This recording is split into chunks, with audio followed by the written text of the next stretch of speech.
y que nos estén viendo. Hoy día estoy reemplazando al compañero José, muy enfermito, esperamos que se recupere pronto. Hoy día seguimos con el ciclo de Historia Política de Chile. Hoy nos toca el episodio 7, La democracia se revoluciona.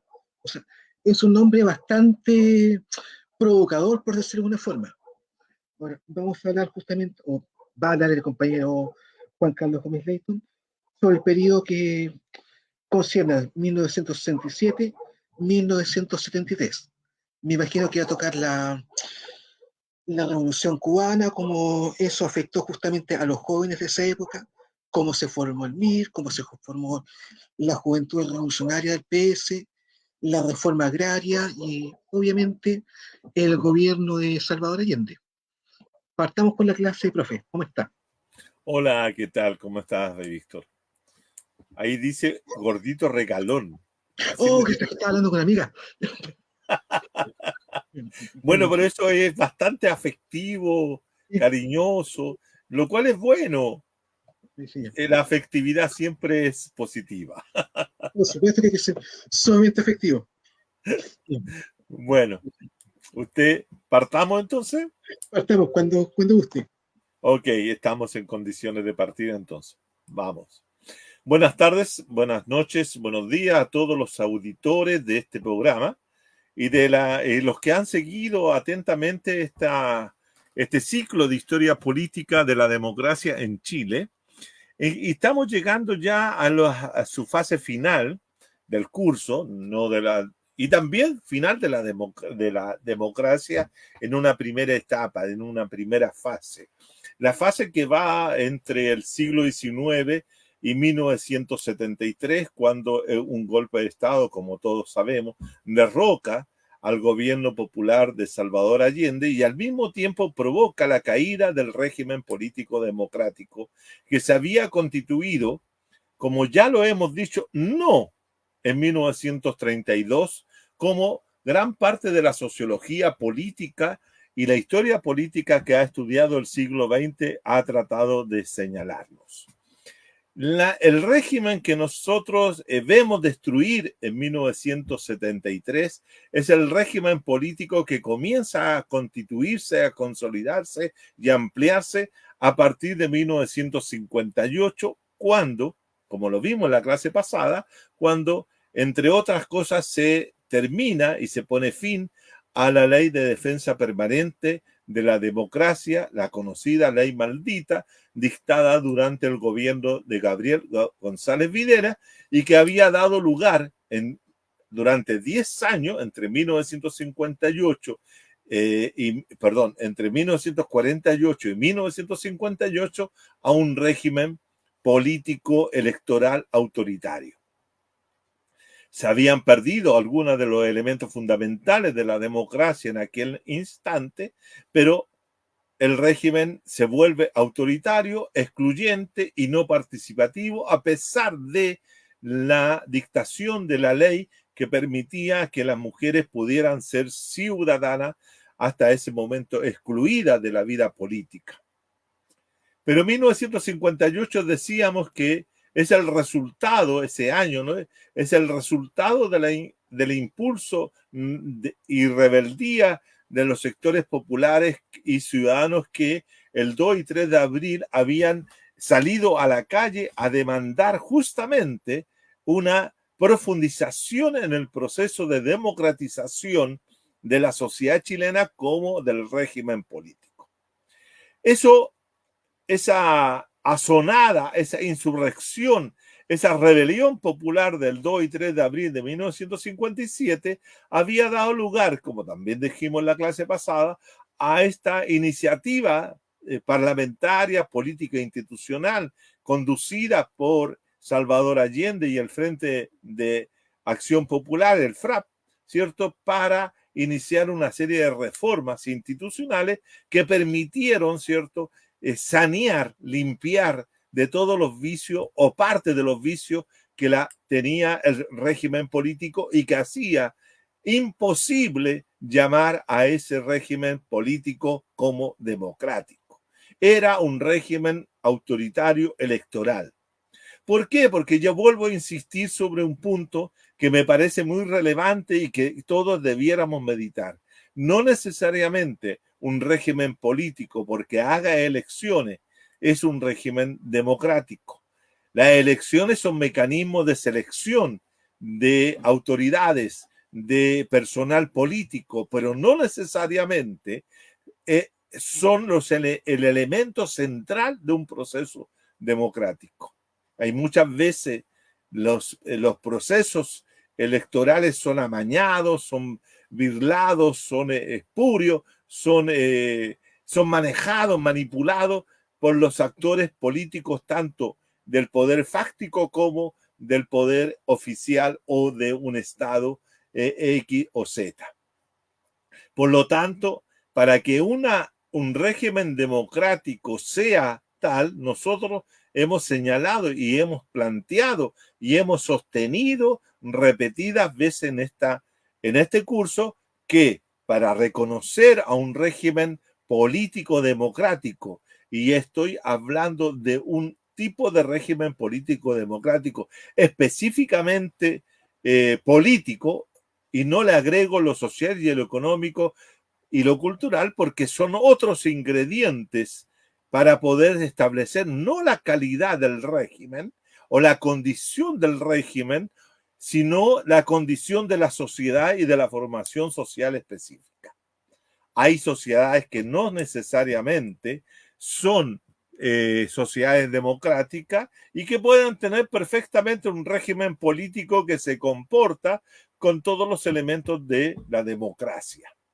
Hay otros que son profundamente democráticos en el sentido de la sociedad y de lo económico y lo cultural, pero son muchas veces profundamente antidemocráticos o tienen sistemas democráticos reducidos, estrechos o de manera restringida se manifiesta la política democrática en ellos. De manera que nosotros dijimos que a partir de 1958, Chile entra en lo que yo he denominado en mi libro La frontera de la democracia, que lo recomiendo mucho para que puedan ustedes tener una literatura acorde con los elementos que yo he explicado a lo largo de estas 7 clases, para que ustedes tengan ahí un material bibliográfico que lo puedan leer. Es un libro publicado por LON Ediciones, que lo encuentran en cualquiera de las librerías, y si no, pueden solicitárselo a este mismo autor al correo que ahí aparece, ¿ya? Así que de esa manera tendrán un documento escrito sobre lo que estamos conversando. Como yo he dicho, en 1958 se inicia la fase de mayor democratización del país. Esa fase de mayor democratización del país implica una mayor participación y exclusión de los ciudadanos a la participación y a la actividad política democrática. Se termina con hay un intento real, efectivo, de terminar con el cohecho, de terminar con la manipulación del voto.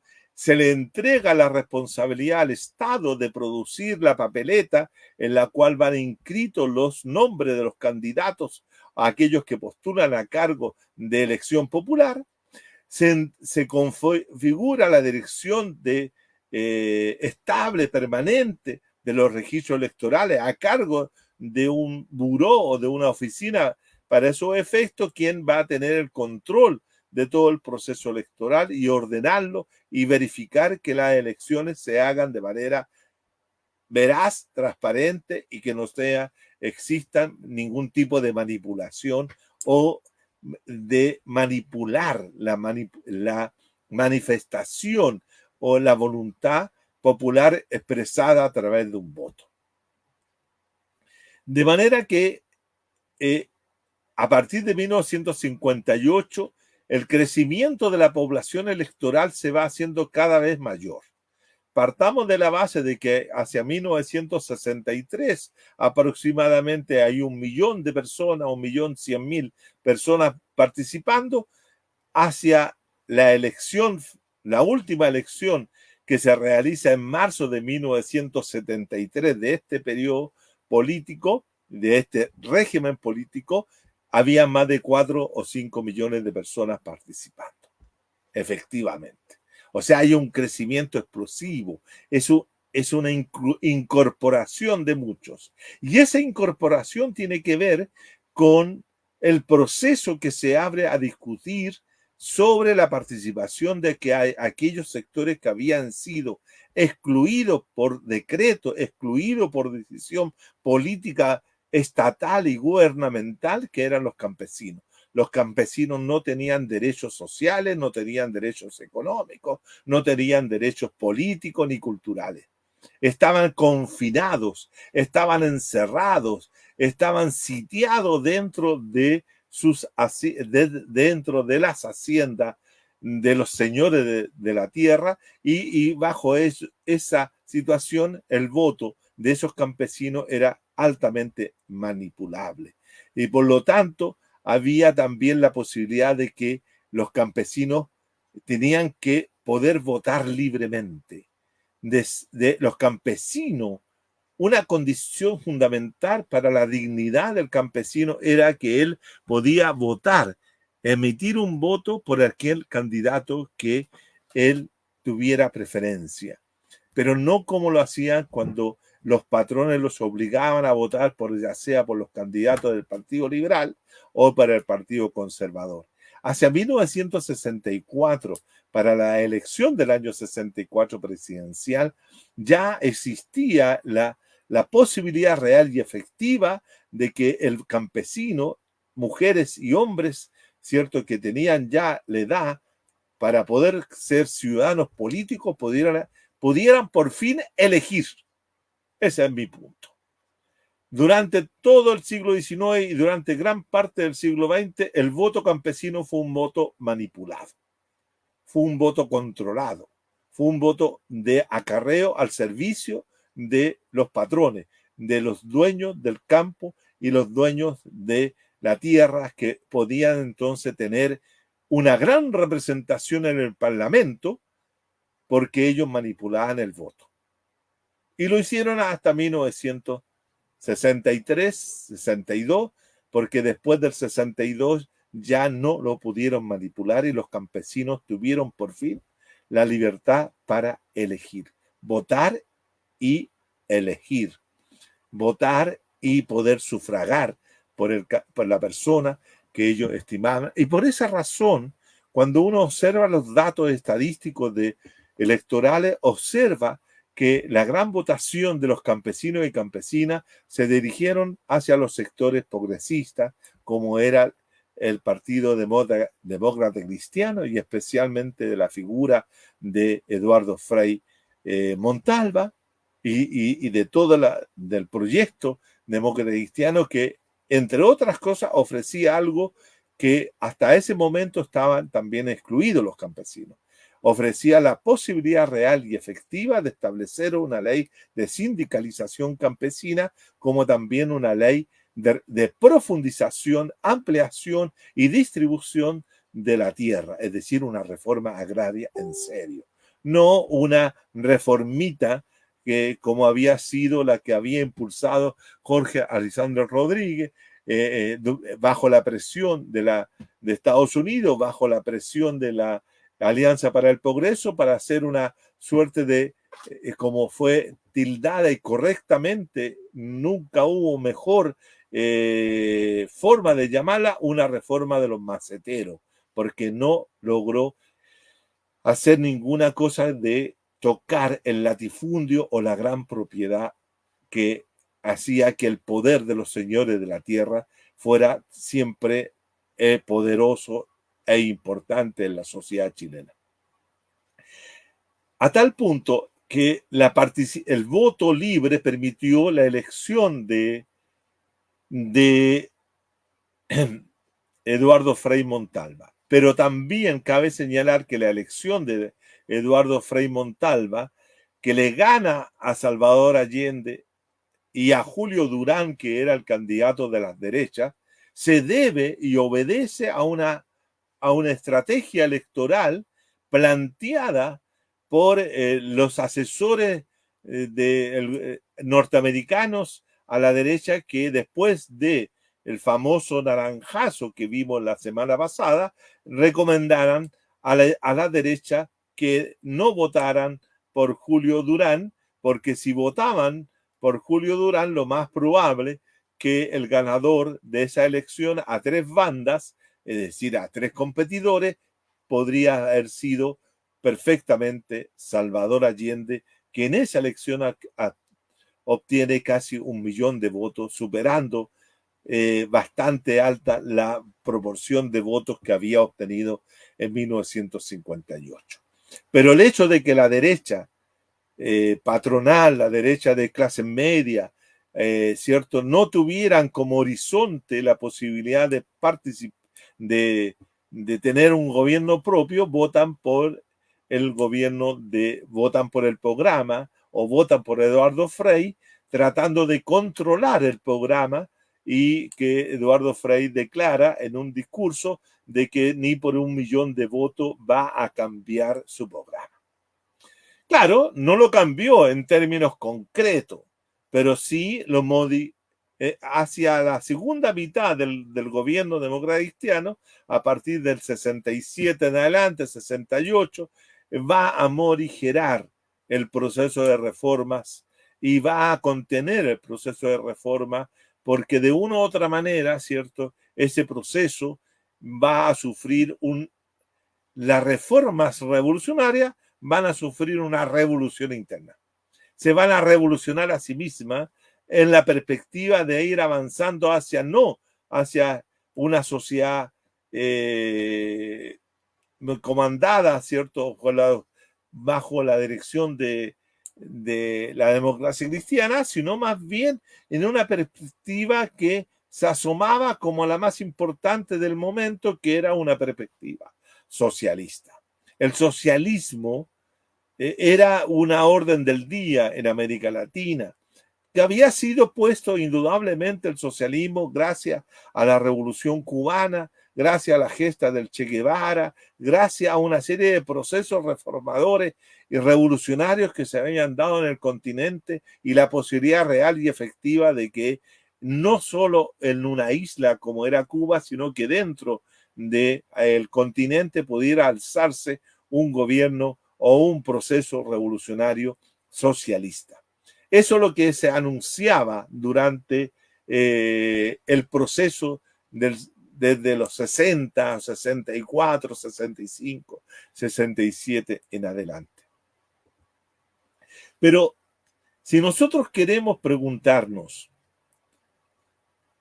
por qué se revoluciona la democracia, porque en primer lugar se revoluciona porque en el aire, por decirlo así, en el contexto, en el ambiente, había una clara idea de que había que transformar, modificar, alterar, cambiar, trastocar todas las estructuras de dominación existentes en el país. Chile había llegado, o la sociedad chilena había llegado a un convencimiento de que el peso de lo tradicional ya era un obstáculo terrible para avanzar en una sociedad moderna, y por lo tanto la modernización industrial que se había llevado a cabo a partir del 38 en adelante necesitaba acelerarse. Y sobre todo había una cuestión fundamental. La sociedad chilena no podía seguir soportando los niveles de pobreza y de desigualdad existentes en el país.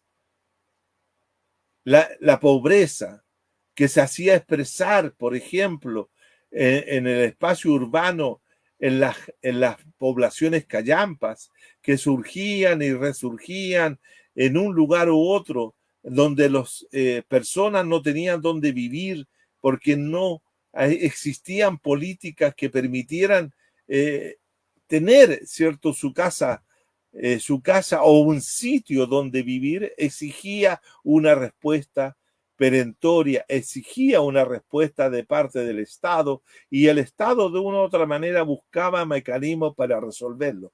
Pero el problema era mucho más profundo y eso dio lugar a una serie de tomas de terreno que parte con la toma de terreno de la Victoria en 1957, que es una de las grandes tomas de terreno que buscan, ¿cierto?, dar solución habitacional a miles de familias sin casa. Pero ese es un fenómeno que va a durar durante toda la década del 60. Pero este es un dato que es tremendamente significativo. ¿Por qué? Porque ahí hay una idea de que el tomarse un sitio, ya sea del Estado o ya sea de un sitio privado, estaba realizándose un acto de expropiación de la propiedad privada. Se estaba tomando, ¿cierto?, un espacio que era controlado por un privado y que éste tenía mucho más de lo que podía tener y impedía, ¿cierto?, la necesidad de construir casas.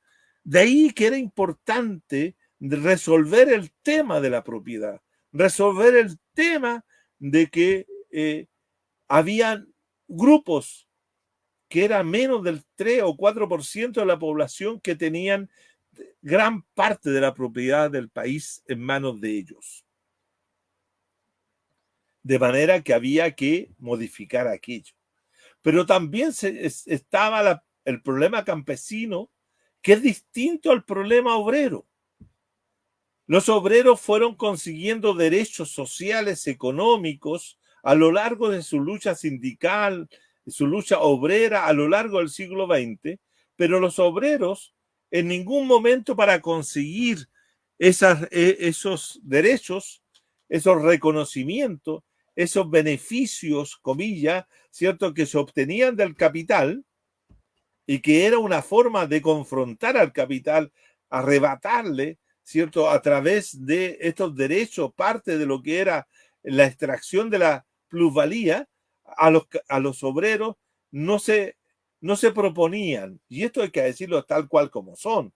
O sea, había habido un acuerdo tácito o implícito en que yo te reconozco tus derechos sindicales, tus derechos laborales, tus derechos de salud, tus derechos X o Z, pero tú, obrero, estableces conmigo una relación en la cual tú me respetas mi propiedad. ¿Y cuál es la propiedad que los obreros tenían que respetar? Era la empresa, era la industria. Por lo tanto, no había, y si uno revisa, no había los materiales de la época, no encuentra que las huelgas que hacían los obreros, que se planteaba la movilización, era para hacer la toma de las industrias para dirigirla ellos a través de un proceso de autogestión o de control obrero, etc. Eso no existía. Por lo tanto, el reconocimiento de los obreros, el reconocimiento de sus derechos, estaba implícito un acuerdo que era parte del pacto de dominación, que era muy propio de las sociedades europeas, latinoamericanas, post Segunda Guerra Mundial o el periodo entre guerras. ¿Es cierto? Todo eso tenía que ver con la idea de que yo te reconozco, pero tú respetas mi propiedad.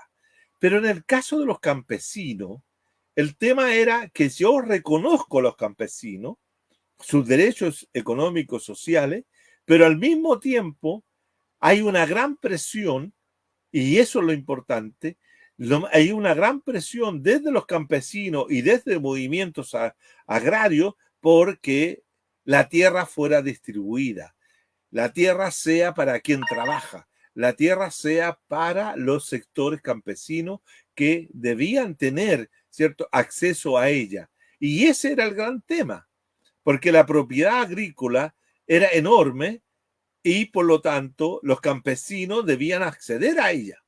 Y para eso se requería y se requería hacer una modificación sustantiva en lo que era el derecho de propiedad.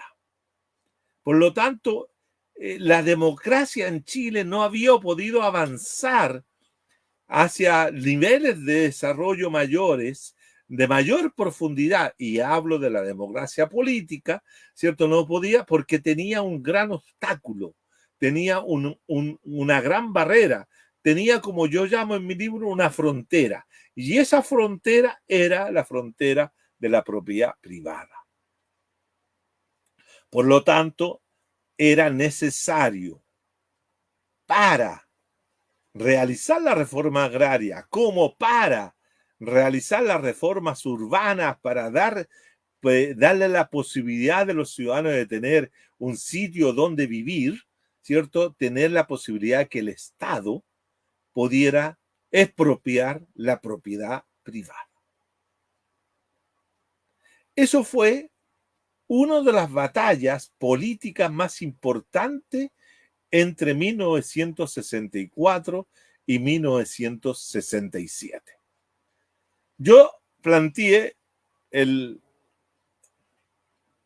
la clase pasada que Eduardo Frei Montalva, al momento de llegar al gobierno en noviembre del 64, en diciembre había presentado una gran reforma, un gran proyecto de reforma constitucional a la Constitución de 1925. Y dentro de los elementos que quiero rescatar de esa reforma, de ese proyecto de reforma constitucional, estaba en la reforma al artículo 10, inciso 10 de la Constitución del 25, que consagraba, entre otras cosas, la inviolabilidad del derecho de propiedad. Por lo tanto, ¿qué significa esto? Significa que ninguno de los gobiernos podía expropiar un terreno, una propiedad o lo que fuera, si no se pagaba indemnización correspondiente a los valores de mercado. Pero al mismo tiempo, y antes de eso, el legislador o el gobierno debía contar con una ley que permitiera la expropiación. Y por lo tanto, durante muchos años, los gobiernos no pudieron hacer absolutamente nada con respecto a la propiedad porque era difícil expropiar, porque para ese efecto se requería una ley X, una ley que lo permitiera. De manera entonces que entre el año 64 y enero del 67, la discusión parlamentaria se centró fundamentalmente en cómo avanzar en esa reforma constitucional y especialmente cómo lograr establecer al interior de la Constitución Política de 1925 una cosa que no era de ninguna manera el socialismo, no era de ninguna manera algo extraordinariamente nuevo, ni que era trastocador del orden capitalista existente, sino que era un mecanismo que posibilitaba que la gente que no tuviera propiedad pudiera acceder a la propiedad. Pasar, si ustedes quieren, pasar del derecho de propiedad al derecho a la propiedad. Derecho de propiedad al derecho a la propiedad. No todos los chilenos y chilenas tenían derecho a la propiedad. Por lo tanto, era un acceso limitado. Era un acceso pequeño, restringido, que estaba concentrada la propiedad en Chile. Tanto la agraria como también la industrial o la habitacional. No todos tenían derecho a la propiedad. Por lo tanto, los ciudadanos y ciudadanas no tenían derecho a la propiedad. Eran derechos sin propiedad. Y estamos hablando de la propiedad que le permite a una persona vivir de manera digna y tener algún elemento de sostén material para poder constituirse como sujeto ciudadano. El derecho ciudadano es como los derechos civiles, como los derechos políticos, son derechos intangibles. Pero el derecho de propiedad es un derecho material.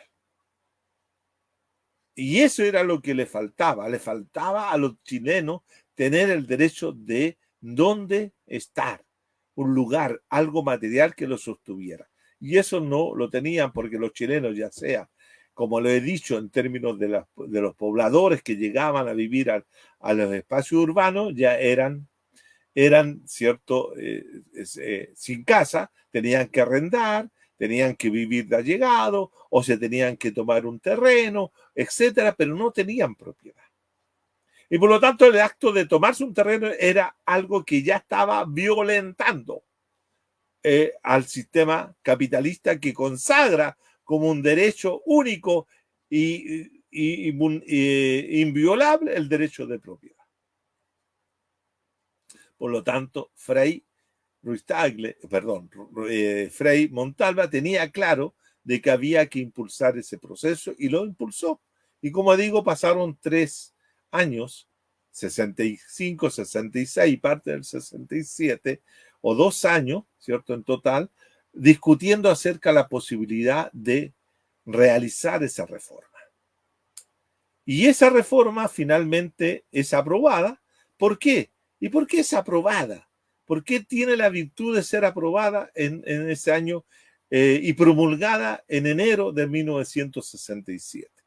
Fundamentalmente porque en el año 1965, también lo dije la semana pasada, ¿cierto? El gobierno de Eduardo Frei obtuvo mayoría absoluta en la Cámara de Diputados. Por lo tanto, habían muchos diputados dispuestos a votar y contaban votar por la reforma, y muchos también eran parte del Partido Socialista y otros parte del Partido Comunista y otros grupos como radicales, etcétera, que también miraban con buen ojo esa posibilidad.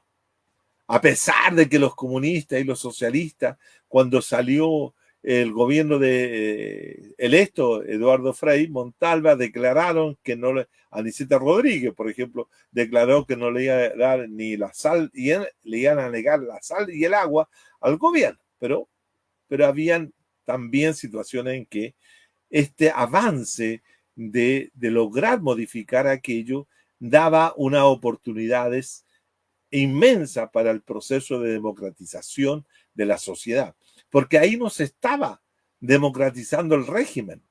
Fíjense ustedes que con la democratización del derecho a la propiedad se estaba democratizando la sociedad, que es distinto. Se estaba democratizando a la sociedad, que en Chile siempre había sido una sociedad profundamente segregadora y de una extremada concentración de la propiedad. Insisto en este punto. En enero, como digo, de 1967, después de largas discusiones, que ustedes las pueden encontrar ahí en mi libro, van a encontrar ciertos los argumentos de uno y otro para oponerse a la situación, hasta que en un momento determinado no se avanzaba ninguna de las reformas que se establecían, y el senador Raúl Ampuero, del Partido Socialista, en esa época todavía no seguía del Partido Socialista al Usopo, sino que la Unión Socialista Popular, que se sale después Raúl Ampuero, busca digregar, separar la discusión. Es decir, una cosa es el derecho de propiedad y otras son las reglas de otras que vamos a ver, otras reglas que tenían que apuntaban fundamentalmente al funcionamiento del régimen político. Y también buscar, ¿cierto?, de desarmar ese paquete en varias unidades para poderle darle viabilidad legislativa. Y esa viabilidad legislativa permite, en una votación histórica, a finales de diciembre, lograr, ¿cierto?, que se apruebe la modificación del derecho de propiedad en Chile, y el derecho de propiedad en Chile, ¿cierto?, pasa a tener, según ese documento, una función social. ¿Y qué significa que tenga una función social? Significa que el Estado puede determinar que una determinada propiedad es de interés público y que es para el beneficio de todos y de todos los sujetos y sujetas que viven en este territorio, y por lo tanto lo expropia y lo paga de acuerdo a las tasas o las indemnizaciones correspondientes, pero es para llevar a cabo dos cosas: la remodelación urbana de Santiago o de los centros citadinos, para permitir la expropiación y construcción de numerosas poblaciones populares, obreras, que van a surgir en la década de los 60, a partir de esa fecha, 1967 en adelante.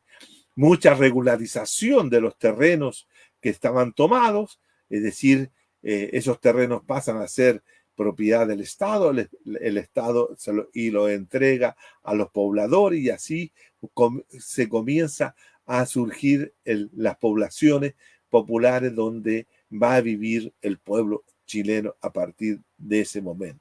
Las operaciones sitio, las operaciones de viviendas sociales, etcétera, son las que permiten, ¿cierto?, que los chilenos puedan acceder a viviendas producidas o reguladas por el Estado.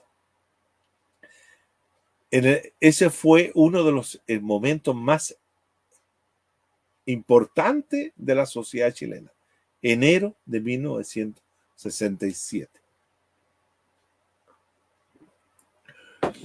Si ese momento fue importante para todos los chilenos y chilenas que carecían de propiedad, que por fin, después de más de 100 y tantos años de vida independiente, la sociedad chilena decía: desde ahora los chilenos tienen derecho a la propiedad y nadie se les puede negar, era un elemento fundamental en la construcción de una sociedad moderna, de una sociedad con acceso a la propiedad.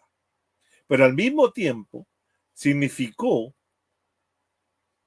la oposición irrestricta de la clase propietaria, de los dueños de los medios de producción, de los dueños de las empresas, de los dueños de los bancos, de los dueños de los medios de comunicación, de los medios, de todo aquello que era propiedad privada. Todos comenzaron a sentir que algo se ponía en tela de juicio, algo se cuestionaba en ese momento, y por lo tanto recomenzaron a retirar su adhesión, comillas, a la democracia existente.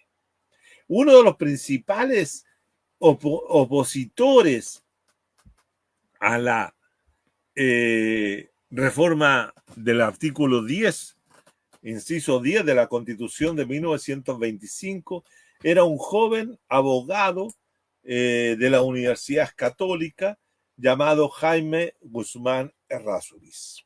Jaime Guzmán, que en ese momento era un total opositor a la posibilidad de una reforma a la propiedad, se oponía porque eso significaba, entre otras cosas, y no quiero repetir mayormente sus argumentos, sino decir que él se oponía porque eso era la decadencia del país, la decadencia de la cultura religiosa católica occidental.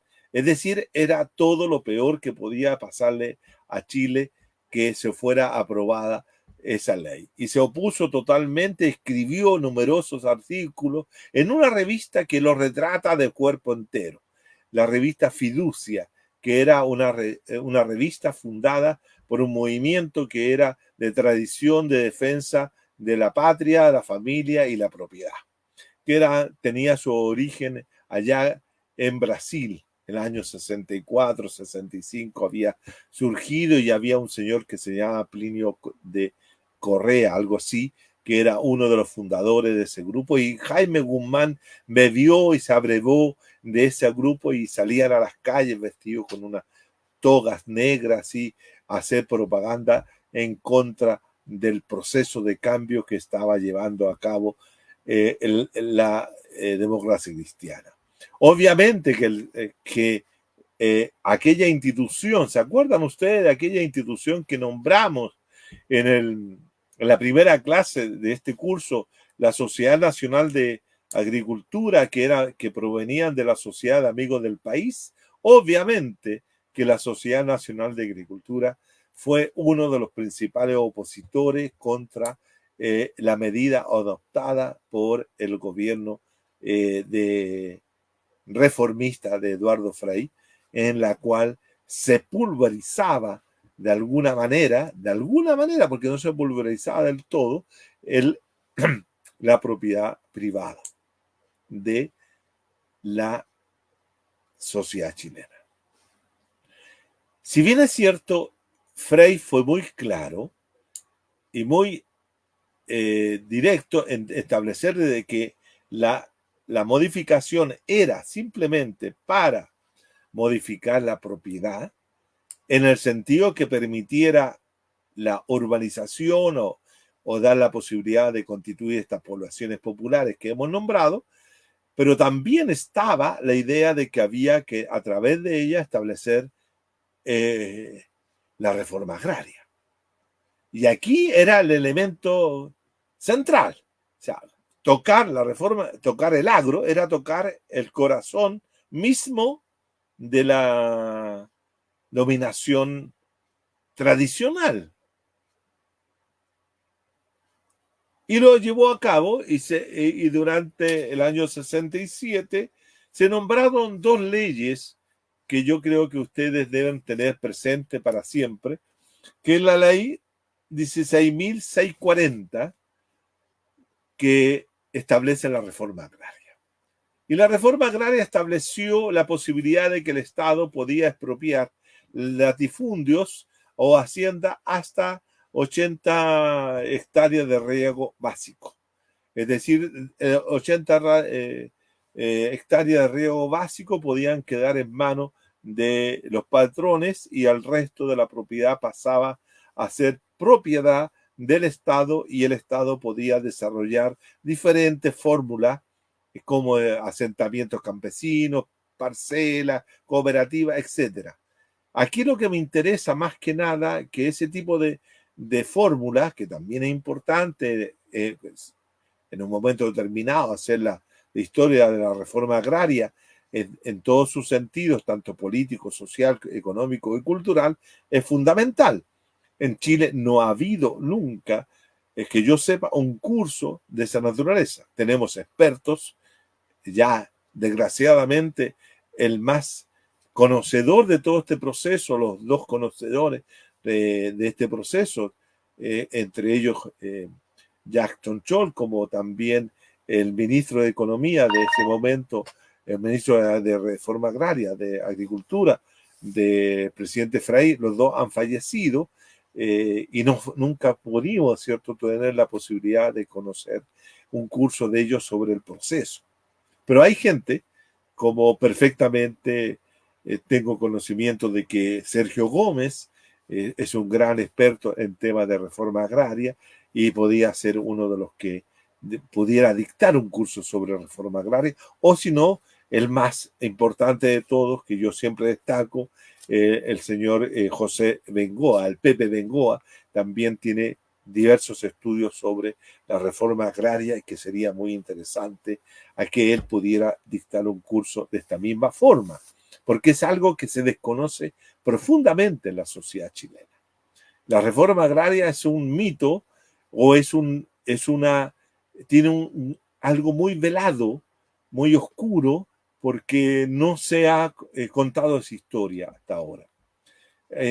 Hace algunos años atrás, en 2017, cuando se cumplieron los 50 años de la ley de reforma agraria, el Le Monde Diplomatique publicó un pequeño librito con algunas de intervenciones de algunos intelectuales, entre ellos, como digo, Jacques Chonchol, el Pepe Bengoa, la Jiménez Valdés, Octavio Avendaño, especialistas que han trabajado en su momento, incluso un artículo mío sobre el tema de la reforma agraria, que creo que sería muy interesante volver a leer para tenerlo presente, porque es un hito en la historia de este país.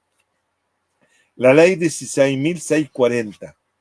Pero otra de las leyes que se dictaron también dentro de ese año 1967 es la ley 16.625. ¿Y cuál es la ley de 16.625? La ley de sindicalización campesina. La ley es fundamental. Estas dos leyes para mí son centrales para explicar por qué la democracia se revoluciona y por qué la democracia en este periodo alcanza su plenitud. ¿Por qué? Fíjense ustedes, estimados y estimadas compañeros y compañeras. Hacia 1963, solamente habían aproximadamente 1.500 personas sindicalizadas en el espacio agrario. 1.500 personas. Con esa difícil ley que había dictado en el año 47 González Videla. Que, como lo dijimos, era una ley que en vez de permitir, prohibía la sindicalización campesina por todos los recovecos, por todos los diversos artículos que hacían imposible cumplir para el espacio agrario. Pero a finales, hacia 1973, cuando se produce el golpe de Estado, en 6 años, la sindicalización campesina había pasado de 1.500 a 282.617 personas. Había crecido de una velocidad enorme. Y eso era el afán, era el entusiasmo de los campesinos y campesinas por ser también ciudadanos políticos, tener la calidad de ciudadanos políticos. Y estos ciudadanos políticos, obviamente, que se dividieron y expresaban sus voluntades, sus ideas a través de los partidos políticos de la época. Los partidos políticos eran tremendamente importantes porque era la vinculación entre la base electoral, la base territorial, la base comunal, la base social y el partido político y su representación en el Estado. En esta suerte de columna vertebral que habla de momento acertadamente el Manuel Antonio Garretón, en la cual existía la base, el partido y el Estado. Y quien era el mediador en todo eso eran los partidos políticos. La matriz que habla Garretón sociocéntrica. ¿Eh? Entonces, los partidos, los campesinos se organizan a través de distintas confederaciones, ya sea unas confederaciones que estaban dirigidas por los partidos comunistas, otras por el Partido Socialista, otras por el Partido Demócrata Cristiano, y indudablemente también había sectores que reconocían su militancia en los sectores de derecha, y sobre todo en un partido nuevo que surgió el mismo año, en 1967, 66-67, que era el Partido Nacional. Como consecuencia de la gran derrota de la derecha política, Partido Liberal y Partido Conservador, que ven reducida su representación parlamentaria en la Cámara de Diputados solamente en la representación pequeña de 7 o 5, 12 personas de diputados sumados, los diputados, los senadores, algo así. No tengo el dato preciso, pero era el 11% había caído de la votación general. Pero esa situación lleva a todas las derechas y a todos los sectores reaccionarios y contrarrevolucionarios a plantearse también la posibilidad de hacer un gran cambio en la sociedad chilena para recuperar el poder, para recuperar la conducción en la dirección del Estado, pero no solamente la conducción del Estado, sino recuperar también la dirección del país, de la sociedad. Porque el año 1967, estimado y estimadas, que yo considero que 1967 es el año clave de la historia política de Chile. Considero que el año 67 es el año más importante en todos los ámbitos en la sociedad chilena, porque es el que abre y explica en la larga o mediana duración de 6 años el 73. No, el 73 no se explica solo por el triunfo de la Unidad Popular en 1970, sino que se explica por este proceso que estoy señalando, que es la democratización de uno de los elementos centrales de la dominación capitalista, que es la propiedad privada.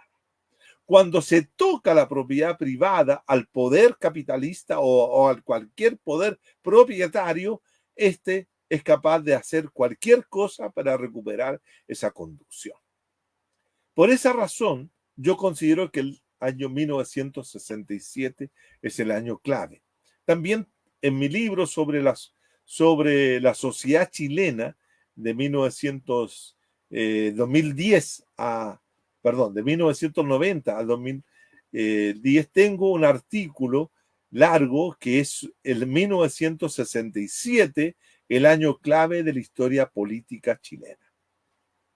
Ese año no solamente es el año de los campesinos y de la sindicalización campesina, de la reforma agraria o de la modificación del artículo 10, inciso 10 de la Constitución Política sobre el derecho de propiedad, sino también es el año de los estudiantes, pues, porque en agosto de 1967 estalla en la Universidad Católica de Valparaíso, primero en la Escuela de Arquitectura en la Católica de Valparaíso, y se extiende posteriormente a la Católica de Santiago, dirigida por el dirigente máximo de la FEUC en ese momento, Miguel Ángel Solar, ¿cierto? La reforma universitaria. La reforma universitaria no es consecuencia del mayo del 1968, como muchos colonialistas y seguidores de la historia europea han sostenido. La reforma universitaria comienza a gestarse mucho antes del mayo del 68 y es en el agosto del 67 de cuando los jóvenes de la Universidad Católica se toman la universidad y exigen su democratización y su reactualización, o si quieren la modernización de ella, para que ésta se ponga al servicio de los cambios que vive la sociedad. Es una reforma universitaria. Ahí surgen una serie de dirigentes políticos que van a conducir ese proceso, pero esos dirigentes políticos que son conscientes de que tienen que modificar la universidad y poner al servicio de esa universidad, de la sociedad y de los procesos de cambio, no se van como otros al Parlamento, sino que se van a dirigir la universidad. Hombres como José Joaquín Brunner se hace secretario general de la universidad, a pesar que hoy día Brunner está en otra posición, pero en ese momento era un joven reformista universitario, o dirigentes preclaros que logran nombrar como rector de la Universidad Católica a nada menos que a Fernando Castillo Velasco, que era un alto dirigente alcalde de la comuna de La Reina, vinculado con el progresismo, aunque no era un hombre de izquierda, era un hombre democristiano, pero muy avanzado, muy avanzado. La reforma universitaria es el momento de los jóvenes estudiantes. De ahí donde la Violeta hace, la canción o el tema Me gustan los estudiantes. Justamente por eso. ¿Ah? Bueno, también el año 67 es la muerte de la Violeta, es la muerte popular que nos anuncia, ¿cierto? El 5 de febrero de 1967, la muerte popular o las muertes populares que vendrán más adelante. Pero es el momento de los estudiantes. Pero también en 1967 es el momento de la radicalidad de los partidos políticos de izquierda.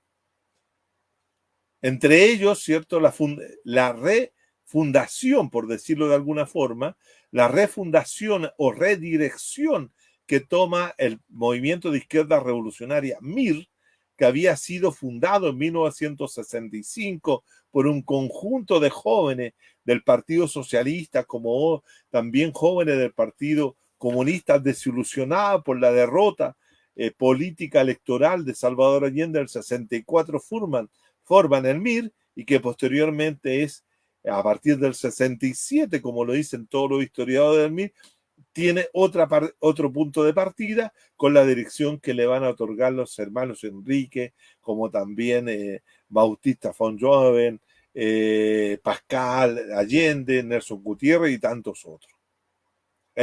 Aparece el MIR, planteando, ¿cierto?, una necesidad de modificar las estructuras políticas de ese momento a través de la lucha armada o la lucha guerrillera. Pero también es el año de los socialistas. También es el año de 1967, cuando en octubre del 67, a pocos días de la muerte de Che Guevara en el pueblito La Higuera, el Partido Socialista, que hay muchos de hoy día, los socialistas actuales, niegan esa posibilidad, la radicalidad de ese momento, en la cual en el famoso Congreso de Chillán, ¿cierto?, llevan a cabo la declaración de que el problema del poder en Chile se resuelve solo a través de las armas o de la lucha revolucionaria. Situaciones que pueden ser retóricas, que pueden ser solamente declaraciones lanzadas al aire, pero que en el fondo también están reflejando la importancia de una época en la cual, como dijimos la vez pasada, a modo de revolución el país se movía. Y se movía y se movía. Por lo tanto, si yo tuviera que plantear ahora, en este momento, cómo estaba la sociedad chilena o cómo estaba el régimen político democrático en Chile, en primer lugar, tomemos las 7 elementos que hemos señalado como fundamentales. En primer lugar, a partir del año 62, 63 en adelante, todas las autoridades del país que competían por cargo o tenían que ocupar un cargo público eran electas. Es decir, salvo aquellas designaciones, dadas las características del gobierno, que era un sistema presidencial, habían designaciones presidenciales, pero la mayoría del gobierno local, digamos comunal, alcaldes y regidores, eran por elección popular. Lo mismo pasaba con la elección de diputados y senadores, y que tenía el dato más importante, y también lo dije la vez pasada y que lo quiero repetir, que cada elección o cada situación en la cual fallecía un diputado o senador en ejercicio o renunciaba por X razones, se enfermaba, X causales, habían elecciones complementarias. Es decir, todo era elección. Y obviamente que el presidente se seguía eligiendo directamente a través del sistema Home, era la distribución de los cargos y la representatividad. Ahora nosotros podríamos hacer algún análisis si la representatividad era adecuada para la forma como estaban distribuidos los distritos. En ese momento, como estaba la división electoral, podríamos llegar a conclusiones de que era difícil establecer una asimetría muy directa entre las representaciones y los elegidos. Habían lugares que habían electores muy pocos y elegían lo mismo que en otros en distritos donde había muchos electores y elegían lo mismo, el mismo número de diputados o senadores. Esto cabe señalar que se ha demostrado de que desde 1930 hasta 1973 no hubo una modificación en lo que era la estructura de la distribución de los senadores y diputados. Pero eso no le quitaba el hecho de que estos fueran electos. Por lo tanto, el primer punto de nuestro modelo de autoridad electa se cumplía. A partir del 62, 63, cuando se establece que el voto es obligatorio y que toda persona que debía hacer alguna actividad ante el Estado o tenía que mostrar que estaba inscrito y que había sufragado, el voto se volvió inclusivo y participativo. Al mismo tiempo, si bien es cierto, siempre hay algún tipo de denuncia de cohecho o de fraude en algunas situaciones, las elecciones tanto del 62 hasta 1973 eran consideradas limpias y transparentes y honestas. Es decir, no había por parte del Ejecutivo o del poder local intervenir en el proceso electoral modificando la voluntad popular. Es decir, no había una intencionalidad de meter las manos a la urna y cambiar el resultado como es lo que se establece habitualmente. Por lo tanto, se cumplía también en una integridad, diría yo, del 90% o 95%, que el segundo elemento de que existía una plena limpieza en el proceso electoral. Siempre hay quejas, eso no quita de que no existiera la limpieza electoral. En tercer lugar, todos podían competir.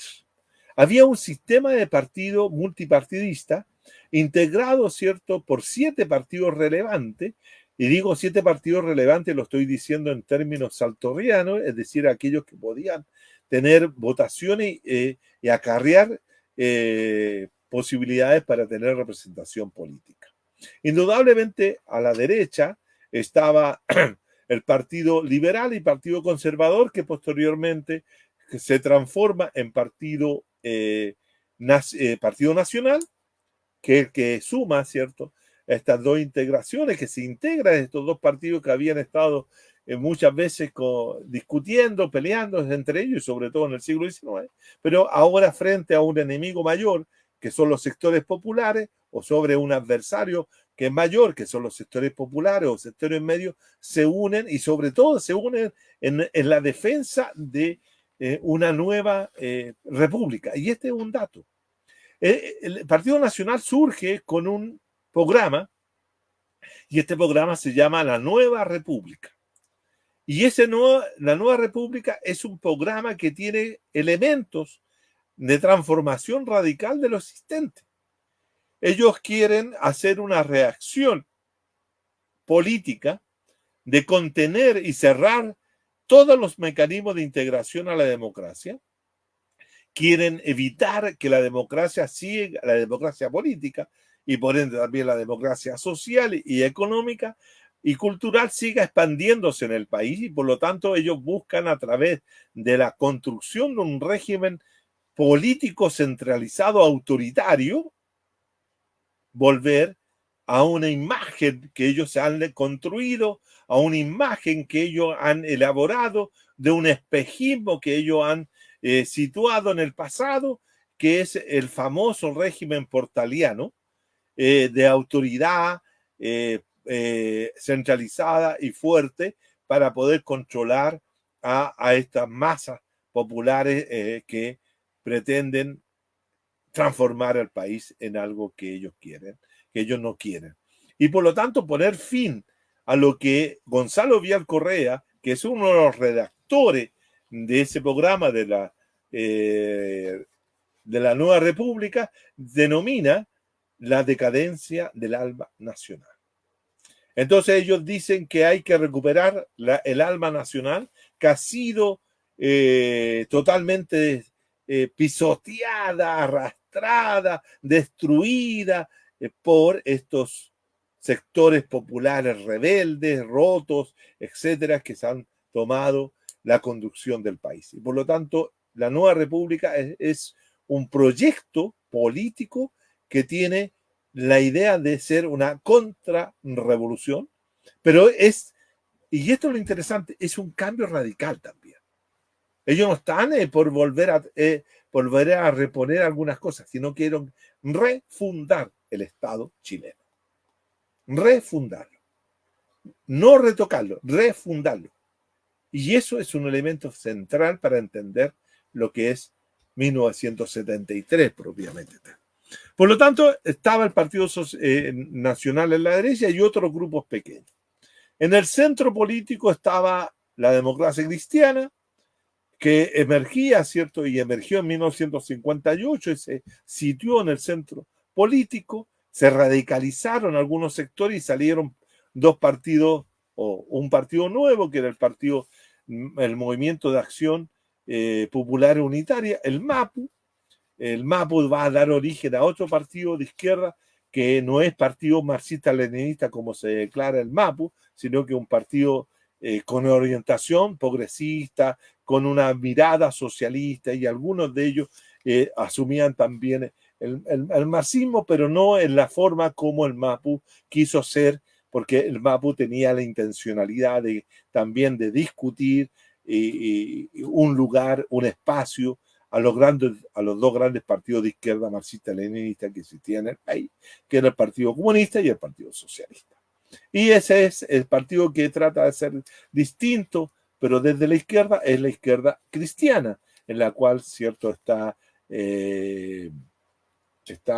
Jack Chonchol, entre otros, Bosco Parra, está también Luis Mayra, etcétera, fundadores de la izquierda cristiana, entre otros, que van a plantearse también el camino hacia el socialismo. Entonces, teníamos un sistema multipartidista conformado por 5 o 6 partidos que competían entre sí. Hacia 1964, que había sacado, ¿cierto?, la idea, el Partido Demócrata Cristiano del camino propio. La izquierda, a su vez, ¿cierto?, organizada en la Unidad Popular a partir de 1969, también se propone la posibilidad de construir un camino propio hacia el socialismo, sin alianzas con partidos burgueses.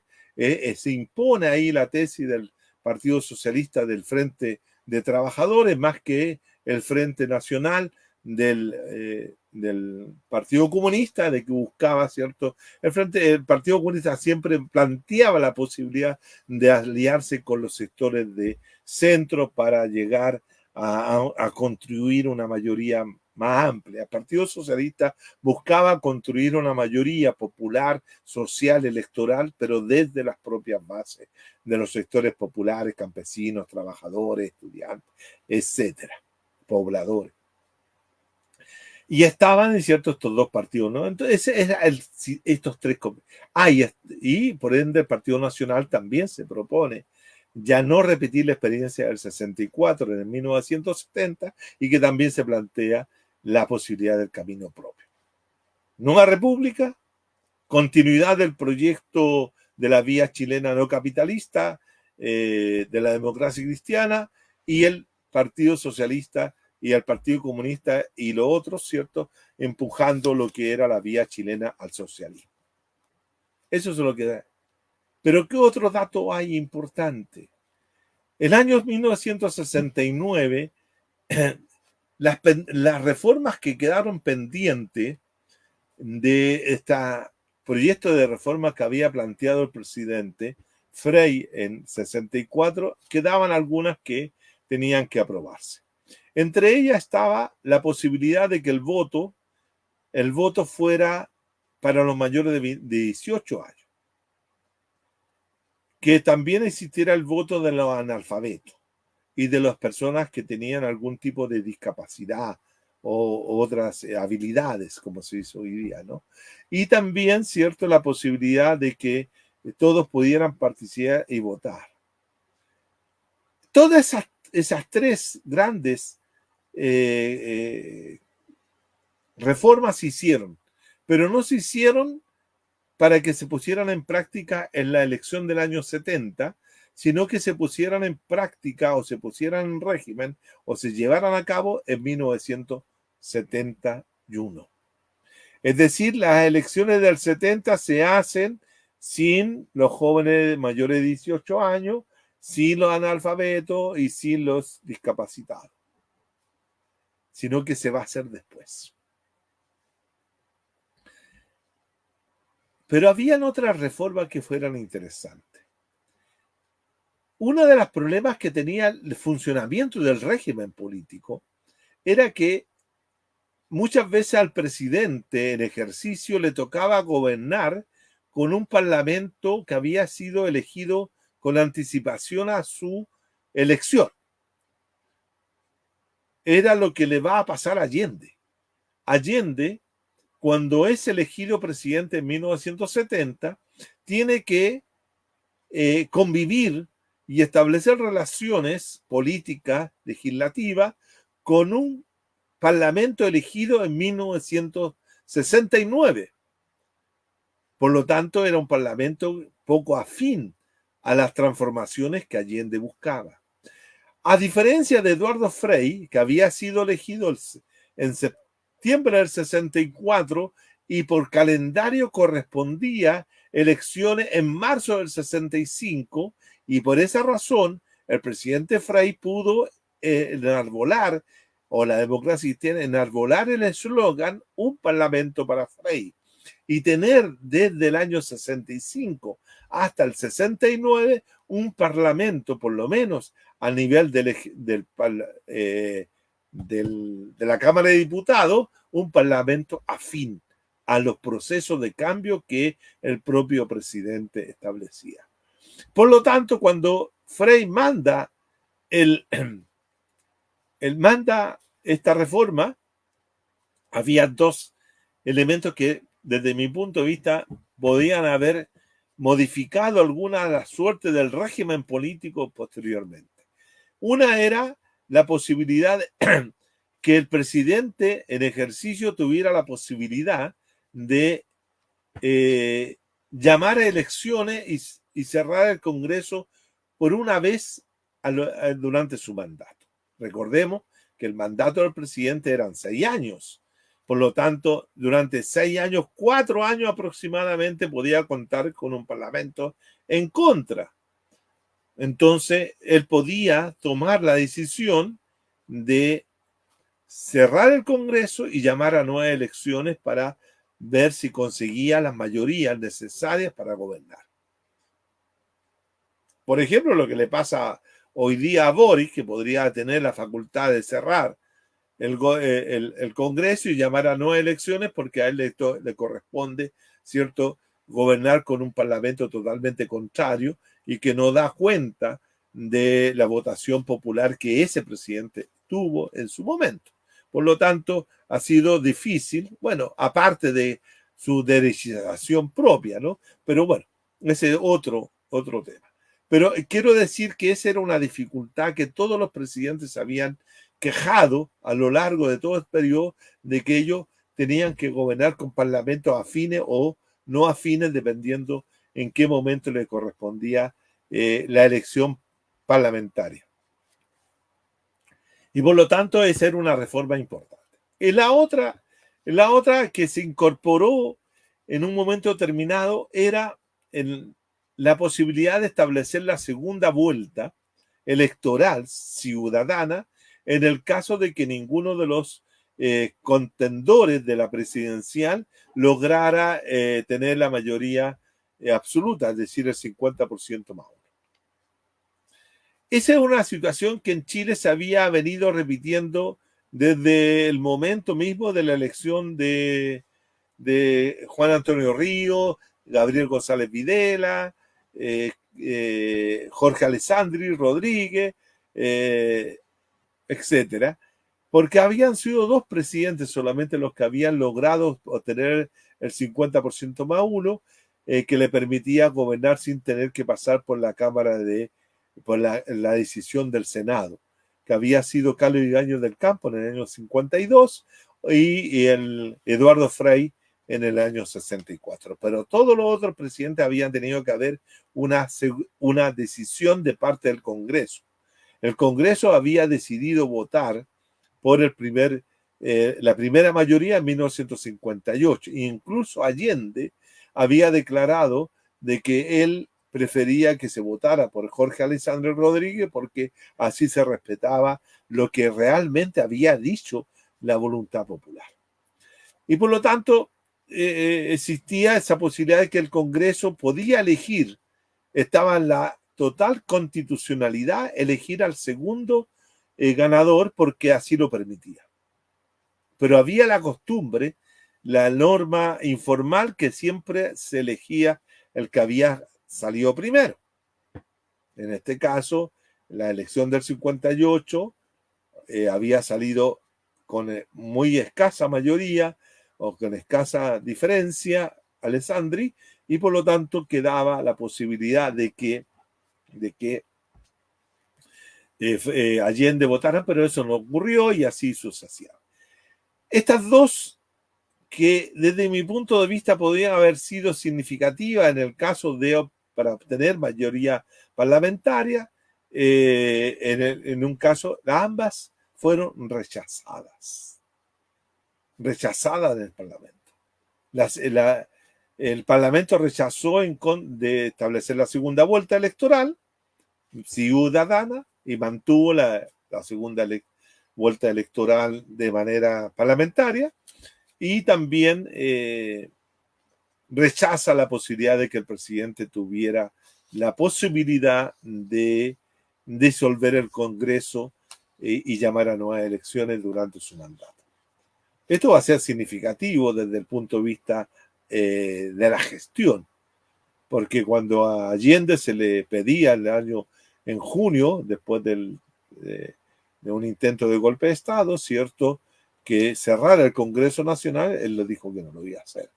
No lo podía hacer, que no tenía facultades para hacerlo, pero que si se hubiese aprobado esa norma, perfectamente lo podría haber hecho, tal vez en esa ocasión o antes, para haber modificado la composición interna del Parlamento. Bueno, por lo tanto, digo, la competitividad era total. Entonces, tenemos 1, 2, 3, que eran casi el 100%. Reunión de asociación era libre y perfectamente posible. Es más, la libertad de asociación se fue incrementando durante el periodo del 67 en adelante, producto de lo que se llamó la promoción popular.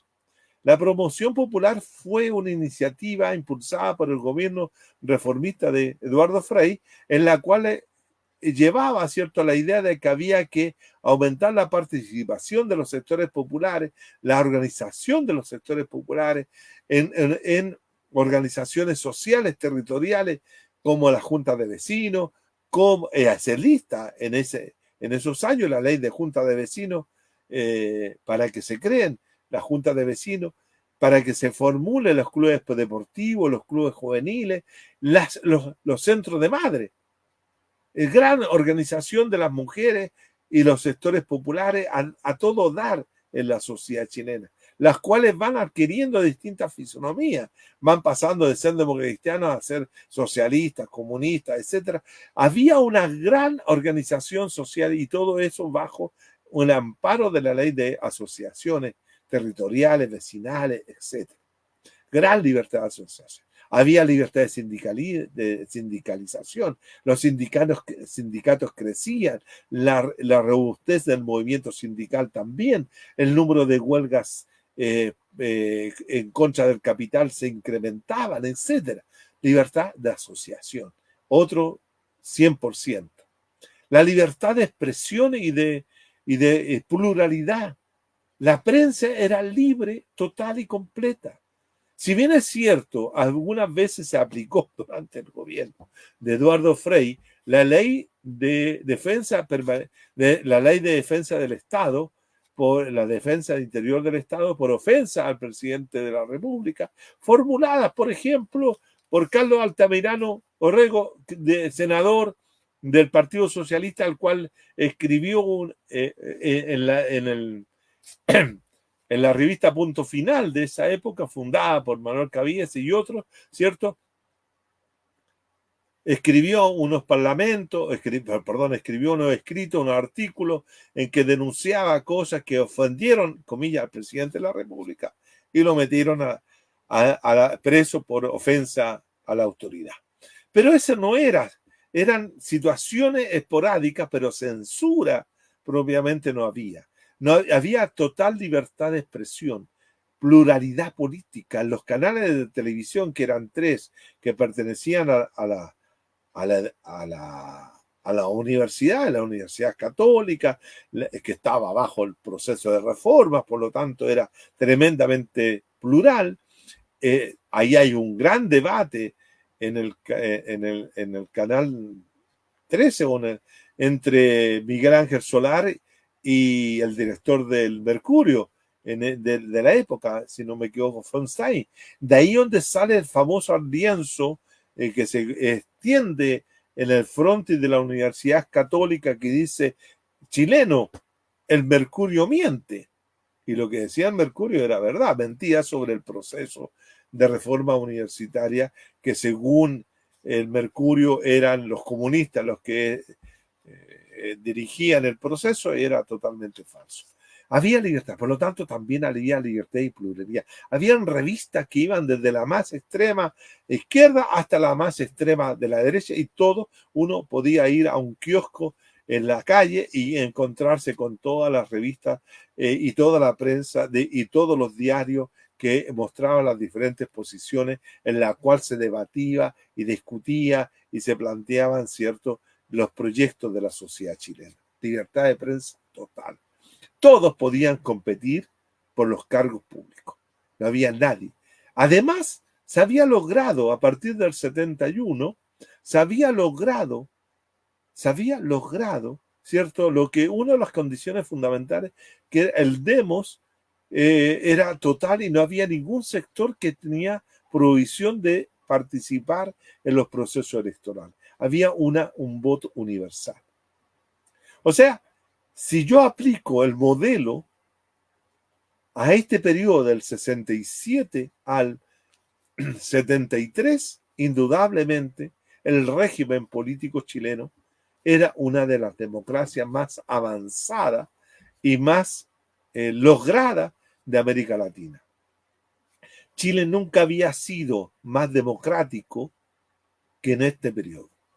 Entre 1967 y 1973, ese proceso de democratización interrumpido, quebrado en numerosos momentos a lo largo del siglo XX, lograba establecerse.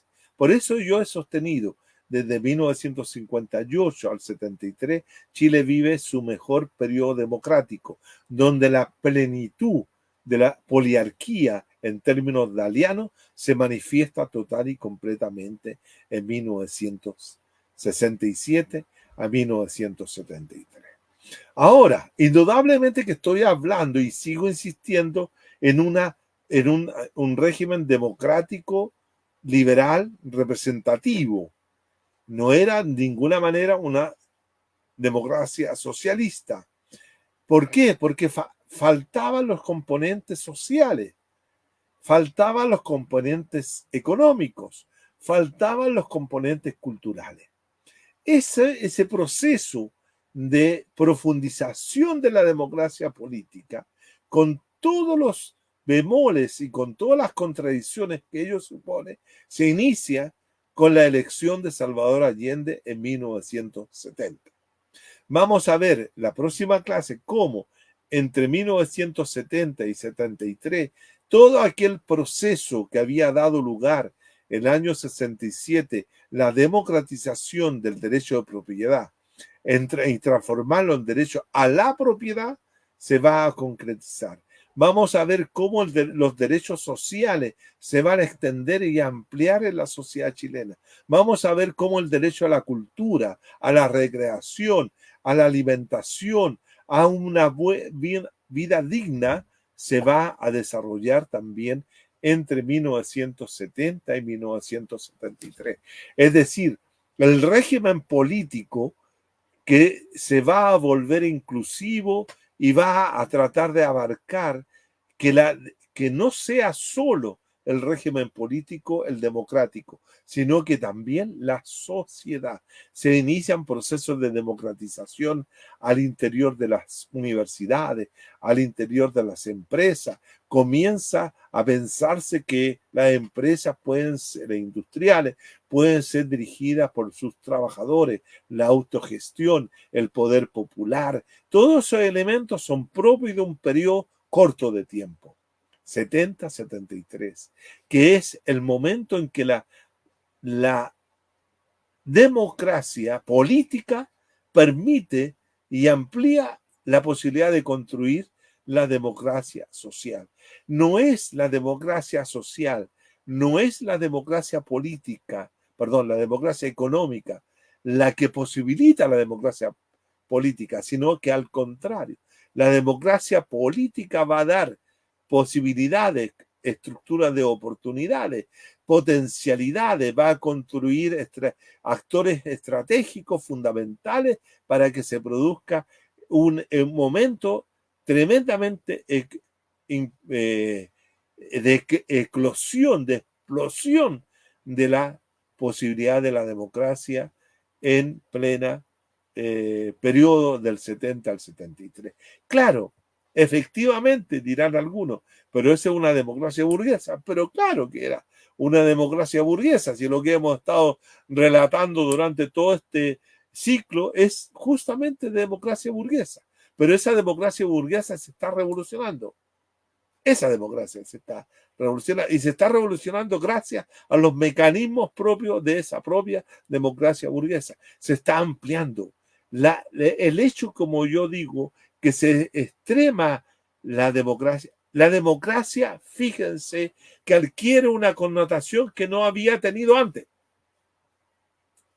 La democracia se vuelve rival del capitalismo. Esa democracia que se construía entre 1970 y 1973 tiene como un obstáculo justamente el capitalismo. Y es esa democracia social, política, cultural, económica, que se impulsa desde los sectores trabajadores, desde los sectores subalternos, desde los sectores populares, que lucha, ¿cierto?, por correr el cerco y terminar con el capitalismo, es lo que va a provocar la gran confrontación que se va a dar al interior de ese régimen y que se va a resolver por las armas en 1973, pero no por las armas conducidas por la revolución, no las armas de los revolucionarios, sino justamente las armas de los reaccionarios. Y eso va a dar lugar, como sabemos ya, a un proceso de involución política, y esto creo que es importante. 1967, 1969 y su reforma, 1971 y su reforma constituyen cambio de régimen. Cambio de régimen y no necesariamente cambio en el régimen. Así que en ese sentido, lo fundamental y central es que lo que se define entre marzo del 73 y septiembre del 73 es el carácter no solo del régimen, sino que el carácter de la sociedad. Entre 1970, 73 y especialmente en marzo del 73 a septiembre, se está definiendo cuál es el carácter de la sociedad chilena. ¿Queremos ser una sociedad socialista, como lo planteaba el proyecto de la Unidad Popular, y por lo tanto pasamos a otra fase de construcción democrática, de otro sistema político, de otro régimen político, de otra forma de gobierno y de otra forma de Estado, pero también de otra forma de sociedad.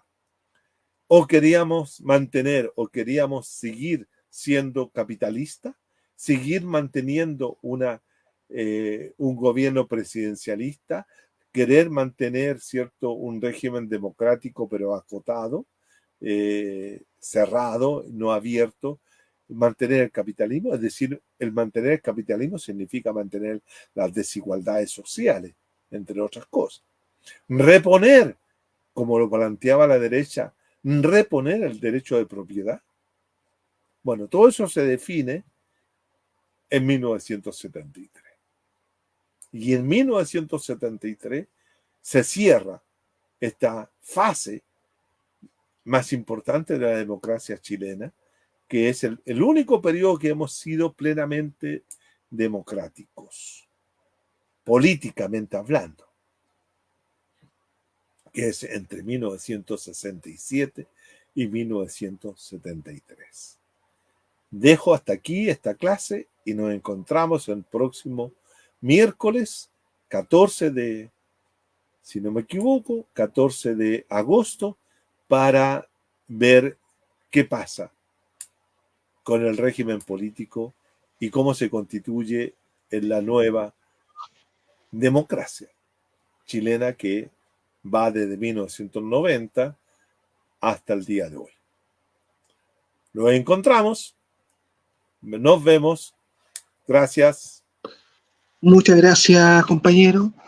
Estuvo interesante la clase de hoy y fue interesante ver que la democracia, como usted lo dice, fue entre 1967 a 1973. O sea, bueno, democracia liberal, una democracia buena. Sería interesante también, bueno, lo hablamos fuera.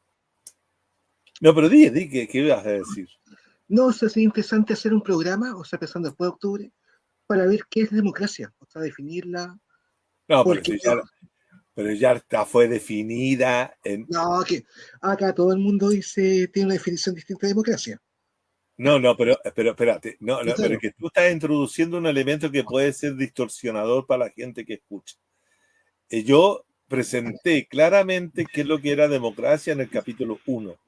no sé. Y por lo tanto, a partir de ese elemento y la definición de una definición científica y no teórica, ni idealista, ni utópica de democracia, sino que es realmente la democracia definido con criterios específicos. Y estamos hablando a lo largo de todo este periodo de democracia política.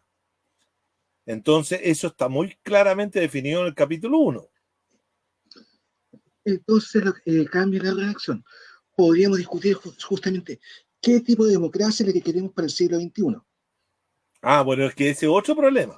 Claro. Es otro problema porque eso requiere, ¿cierto?, un planteo, porque indudablemente, y creo que es importante señalarlo, la democracia desde el comienzo, yo hablé, y te recomiendo que veas la clase de número 1 entonces. Yo hablé de democracia en un sentido tanto normativo como en un sentido histórico. Y cuando habla uno de democracia en sentido normativo, está planteando qué tipo de democracia quisiera que existiera antes. O qué quisiera yo tener de democracia. Entonces yo la defino y se me transforma en una democracia de carácter utópico porque esa democracia no existe. ¿Cómo era la democracia? ¿Cómo fue definida y cuáles fueron sus rasgos fundamentales y centrales para identificar un régimen democrático? Lo establecí al comienzo de este curso.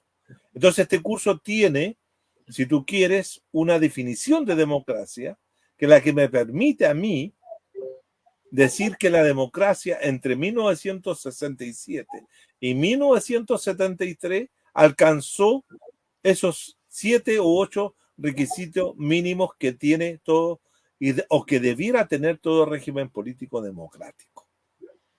Después usted agréguele todos los demás, pero ya no es lo que se estableció para reconocer y diferenciar a un régimen democrático de otro. Eso es lo fundamental. Eso lo y eso es democracia política. Y no estoy hablando, por eso yo insistí numerosas veces que yo no estoy hablando de democracia social, porque es otra cosa. No estoy hablando de democracia económica, que es otra cosa. Y no estoy hablando de democracia cultural, que es otra cosa. Estoy hablando estrictamente de democracia política. ¿Y cómo? Y digo más, ¿cómo democracias políticas pueden convivir con sociedades no democráticas? Porque acá siempre se piensa que la democracia debe ser, pero si el tema fundamental, Víctor, es que hay sociedades que no son democráticas. Las sociedades, porque los sujetos y sujetas que viven y conviven en esas sociedades no tienen para nada un comportamiento democrático, pues. Entonces, ese es el punto. Ese es el punto. Voy a voy a volver a ver el episodio 1 del curso. Revíselo y revíselo no solamente se revise todo y por esa razón, mira, te vuelvo a insistir en un punto para que los auditores también queden claros. Fíjate que todos los autores, y te voy a nombrar autores que son de reconocida experiencia política, como Tomás Mulián, Manuel Antonio Carretón, Carlos Uneo, Federico Gil y otros que son importantes, reconocidos, todos hablan de que Chile tuvo una democracia ejemplar de 1932 a 1973. Pero todos ellos desconocen o no le dan importancia o ponen a un segundo nivel, ¿cierto? El hecho de que en Chile entre 1948 y 1958 existiera un campo de concentración donde se recluían a todos aquellos que eran acusados por la Ley de Defensa Permanente de la Democracia dictada por Gabriel González Videla. Y todos sí hablan de una democracia ejemplar.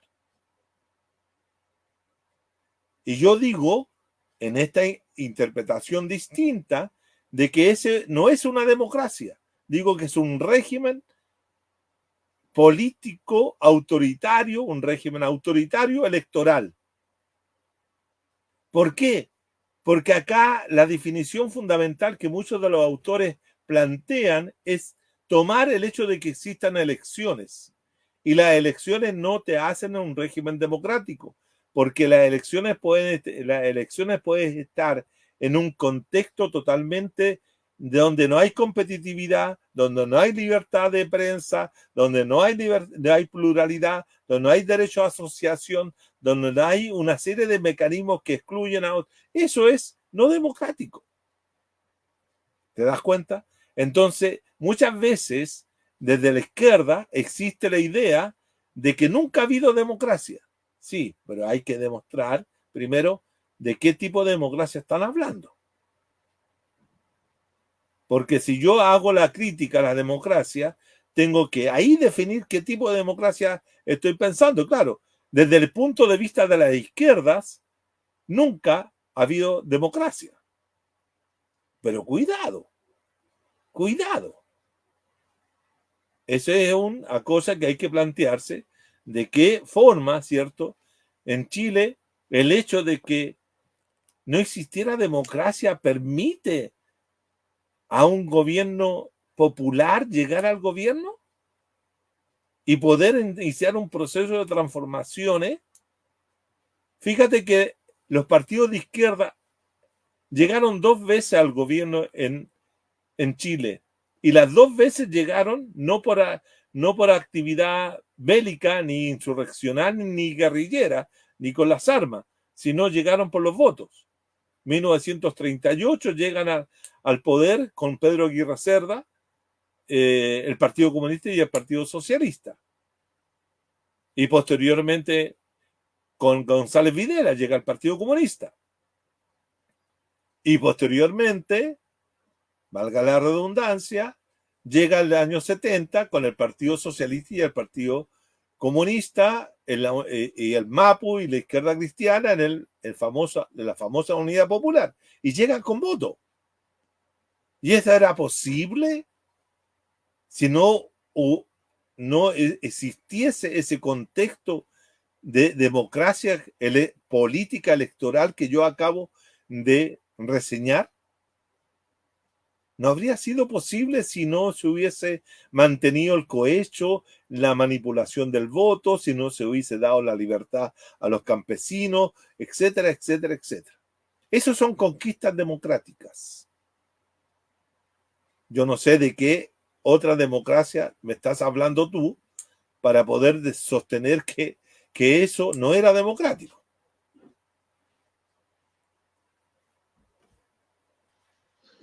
No, y pensaba en la democracia antigua, la buena democracia. No, después.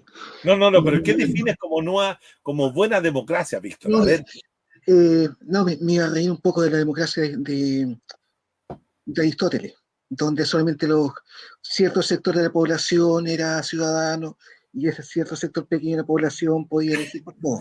Compañero Víctor, yo le No, agradezco que estaba usted leyendo haya eso. estado hoy día reemplazando a Víctor, perdón, a José. Pero si usted debió haber visto el capítulo 1, y disculpa que se lo diga así, No porque sé si Víctor, hablando de eso, yo en el capítulo 1 hice la distinción entre lo que era la democracia de los antiguos con la y la moderna. democracia de los modernos. ¿Ya? Entonces, introducir ese elemento puede ser distorsionador para la gente Claro. que está escuchando esto. Digo yo, por si acaso. Vale. ¿Estamos?